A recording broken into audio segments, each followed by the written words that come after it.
Pastor Jeff here, and today I want to share one of the strangest ways Jesus chose to perform a miracle in this week's installment of Wednesday Encouragement. The miracle that I'm referring to is about a man born blind. Jesus and his disciples happen upon him, and the encounter is, well, strange. In 2020, there is this growing trend of canceling people. Canceling someone is a modern form of ostracizing someone, either socially or professionally or both, either on social media or in the real world. People are getting canceled for things they do and say, even things they've done and said 15, 20, even 30 years ago.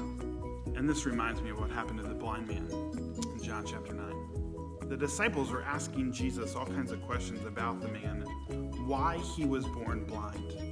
And Jesus pushes aside all of them and talks to the man's specific need, the fact that he needed to be healed of his blindness. In John 9, 6 and 7, we read, "After saying this, he spit on the ground, made some mud with the saliva, and put it on the man's eyes. 'Go,' he told him, 'wash in the pool of Siloam.'" This word means sent.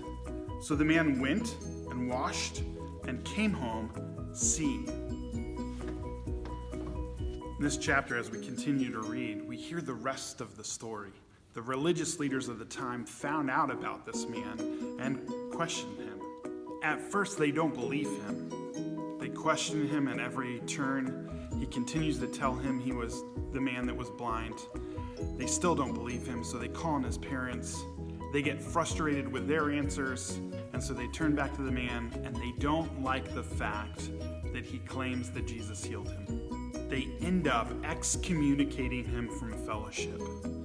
And this means a lot of things in their culture. It means that he would most likely have to disassociate with family and friends, and more often than not be able to get employment. This man has been changed, transformed even. But he's treated worse off after his transformation than even before when he was blind. Today's cancel culture society, it seems like at some point we're all going to be canceled.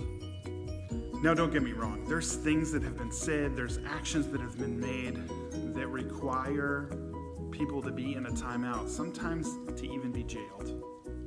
But I'm not sure I want to live in a society where people don't have the ability to change.